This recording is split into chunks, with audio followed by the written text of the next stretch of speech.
నా పేరు శ్రీనాథ్ చౌదరి. మా ఊరు ఎన్రాయ్ అండి. ఈరోజు మాకు జరుగుతున్న గ్రామ సభకి సంబంధించి సిఆర్డీఏ ఆఫీస్ ఓపెన్ చేయడం జరుగుతుంది. దీంట్లోనే మాకు సిఆర్డీఏ ఆఫీస్కి సంబంధించి మా ఊరు రైతులందరికీ కూడాను ఉన్న సమస్యల గురించి మాట్లాడాలి అంటే కొన్ని చిన్న చిన్న డౌట్స్ ఉన్నాయి. వీటన్నిటిని క్లారిఫికేషన్ తీసుకొని ఇక్కడ మాట్లాడాల్సిన ఆవశ్యకత ఎంతైనా ఉంటుంది. దాంట్లో మొట్టమొదటిది ఏంటంటే ఇప్పుడు దాకా మాకు ఉన్న డౌట్స్ ఏంటంటే కౌలు ఎంత ఇస్తారు, ఆ కౌలు పరిస్థితి ఏంటి, ఒకవేళ కనుక ఈ కౌలు పరిస్థితి ఏంటి అంటే లాస్ట్ టైం వాళ్ళు ఇచ్చినది 30,000 దాకా పే చేసినట్టున్నారు.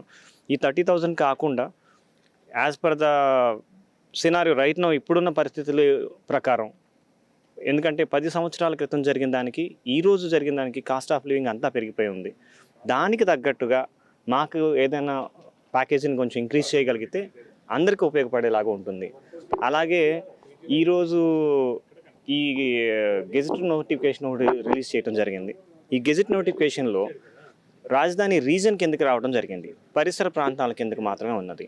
ఒకవేళ కనుక 3 years తర్వాత మన గవర్నమెంట్ కనుక లేకపోతే అప్పుడు వీళ్ళు ఎవరైతే రైతులు ఉన్నారో ఈ రైతులందరి పరిస్థితి ఏంటి?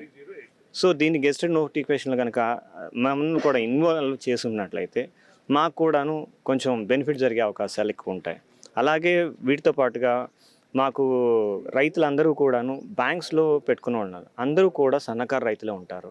వీళ్ళందరూ కూడాను వాళ్ళ పొలాలు కానివ్వండి, ఇవన్నీ కూడాను బ్యాంక్స్ నుంచే అప్పు తీసుకొని పొలాలు వేసేవాళ్ళు. వీళ్ళందరూ వాళ్ళని దృష్టిలో పెట్టుకొని వాళ్ళకి కొంత మేరకు వీలు కలిగేలాగా, ఎంత మేరకు వీలైతే అంత, లాస్ట్ టైము 1.5 lakh దాకా ఏమో సబ్సిడీ లాగా ఇచ్చినట్టున్నారు. అలా కానీ లేకపోతే వాళ్ళకి ఏదైనా మీరు దాని గురించి ఏదైనా అవగాహన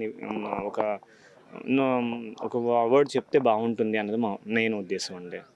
దీంతో పాటుగా మేము ఇంకోటి ఏంటంటే మాకిచ్చే ఏదైతే స్థలాలు కానివ్వండి, 2 విలేజెస్ కలిపి ఒకసారి ఇస్తున్నారా, లేదంటే ఏ విలేజ్కి ఆ విలేజ్ ఇస్తున్నారా అన్నది మాకు ఇప్పటికీ కూడాను ప్రతి ఒక్క రైతుకి, పొలం ఇచ్చే ప్రతి ఒక్క రైతుకి కూడాను దాని మీద అవగాహన లేదు.